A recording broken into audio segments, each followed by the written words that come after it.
Samsung is giving the Ultra a vertical camera island this time, stacking 3 main sensors while leaving the 4th sensor and the laser autofocus flush with the back. At first glance, it almost feels familiar because we saw something close to this on the Galaxy Z Fold line, but here, it's beefier. The phone itself measures about 7.9 millimeters thick, which is already slim for such a large device. But when you count the camera bump, that thickness jumps to around 12.4 millimeters. That is not subtle. Put this phone down on a table and it won't just wobble, it'll lean like it's resting on a little tripod. And yet, that bold bump does something. It screams premium camera system. It makes a statement the moment you see it. Love it or hate it, nobody will confuse this for a mid-range phone. And honestly, Samsung knows exactly what they're doing here. The Ultra line has always been about pushing limits, even if that means making controversial design choices. But here's the part that balances things out.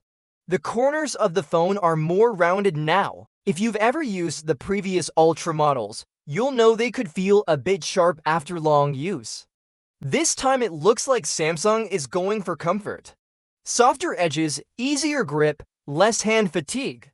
It's the kind of change you don't notice in marketing pictures, but you definitely feel after holding the phone for an hour. The S Pen slot is still tucked in at the bottom, though it might shift ever so slightly to fit those curves. It's a small adjustment, but it shows that Samsung is refining the design with real user comfort in mind. On the front, the story is familiar. We're looking at a 6.9-inch display, the same size as before.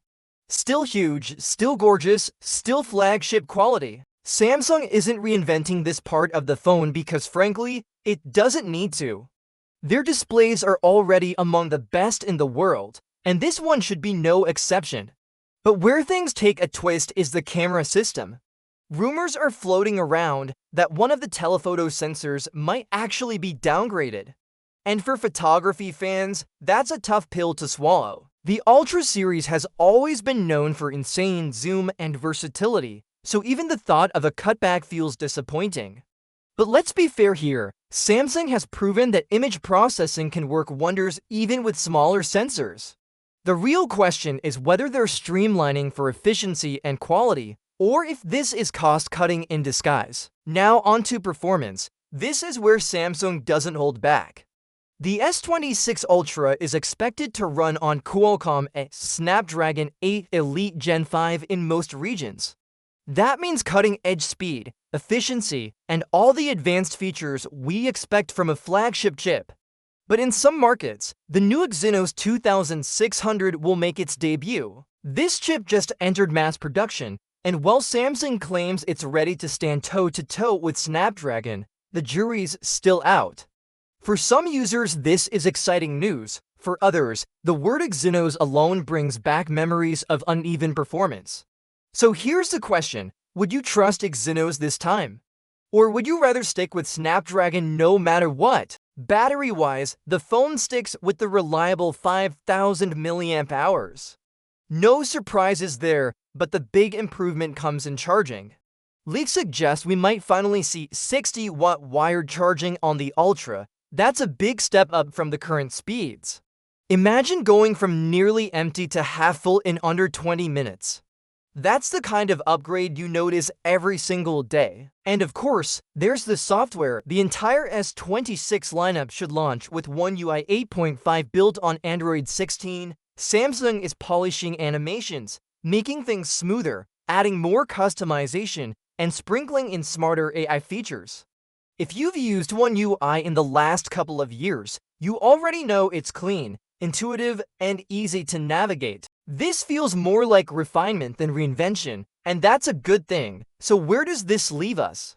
On one hand, you've got a fresh design with softer corners that should feel better in your hand, faster charging, and the latest chips driving performance.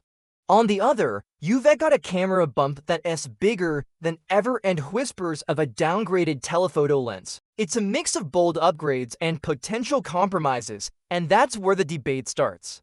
Is this Samsung playing it safe, or is it Samsung setting the stage for something even bigger down the line? I want to know what you think. Would you be okay with a bulkier design if it feels more comfortable to hold? And would a slightly downgraded sensor actually stop you from upgrading? Let me know your thoughts in the comments, because this one is going to spark some serious discussions. And if you've made it this far, thank you.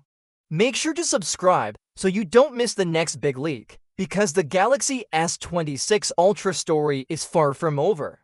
This is only the beginning, and we're going to uncover a lot more together. I'll see you in the next one.